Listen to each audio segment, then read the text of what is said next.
Several things today I don't want to know. Okay. Tim. Okay. Beginning to 63, sorry.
How'd it feel?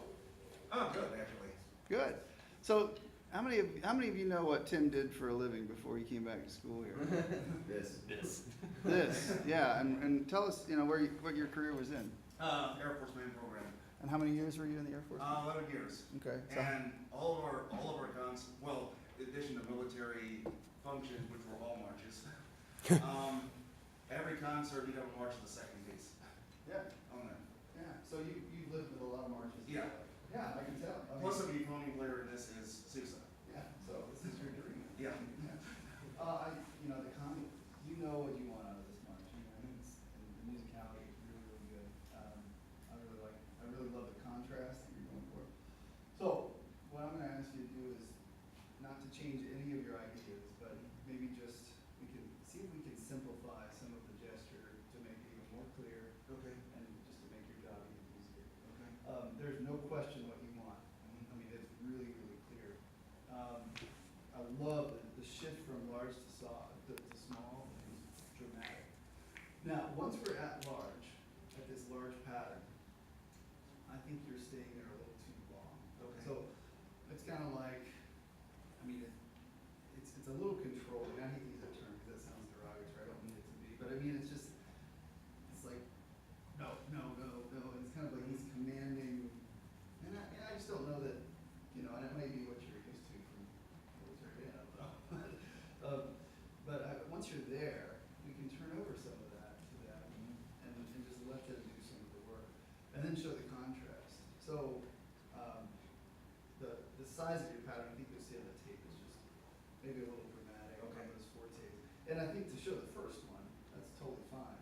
But if we keep doing that, I'm afraid that what happens is they become a little numb to it. Okay. Does that make Yes. sense? So that when you make the change, all of a sudden it's like psych out.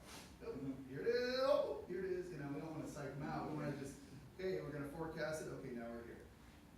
Now we're here. And you can show whatever facial expression you want initially, and then, kind of let them take it over from there.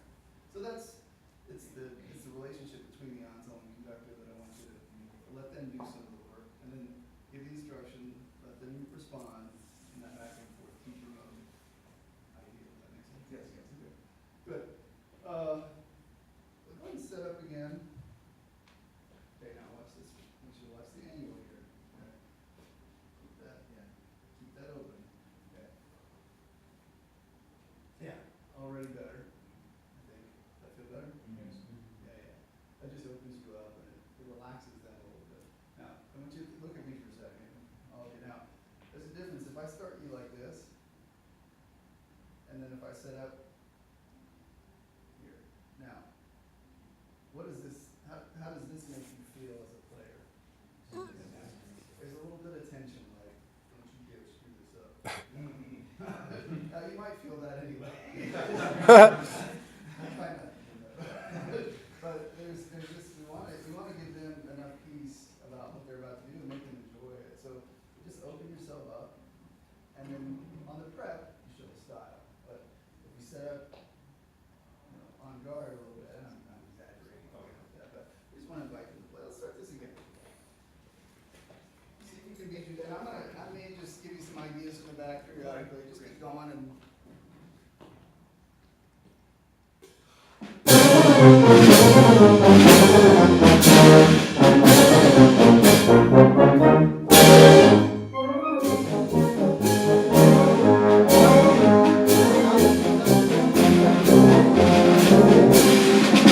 It's interesting because when you want them to get softer, you raise here and then you drop your knees a little bit. So this is it. It's like stay down, but we want to get out of the mindset of feeling like soft is down, you know, here. Soft is just a quieter volume, but the energy of the sound is still there. And but when we feel it this way, they start to play it that way, and then it sounds like it's in a box or something. So encourage them to play well by lifting up and relaxing. Okay, the intro was better, by the way. Okay. This hand here, this hand opened up. This hand, the left hand, okay, I don't know if you can see, but it's actually got a really rigid angle here, even though it's down to the side.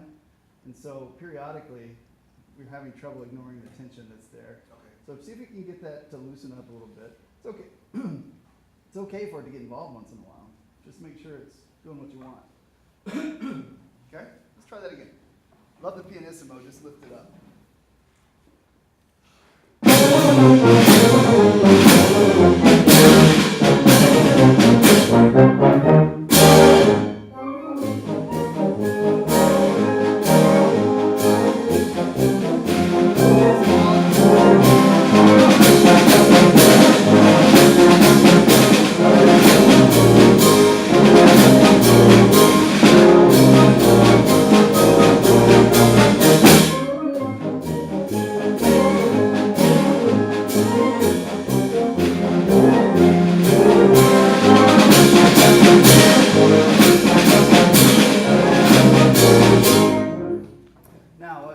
Sometimes I think you're wanting them to get softer, so you're giving them one sign here, and it's still a lot of this on this side, so they're a little conflicted. Okay. Okay, is he want it?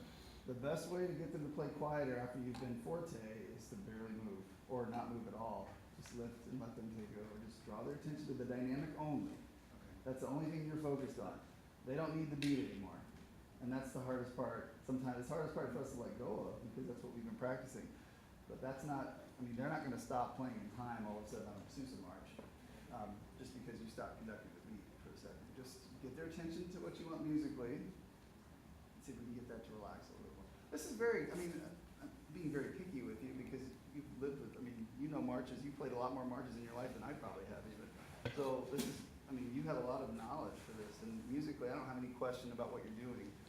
We just want to make sure that it's clear, and then the relationship between you and them is open, and there's a give and take to that. That it doesn't feel like you're the one that's doing all the work all the time. Okay, and that's tough. I mean, it's different, you know. And then maybe, you know, then maybe we thought of it, but you can do that. Tim, thanks, sir. All right,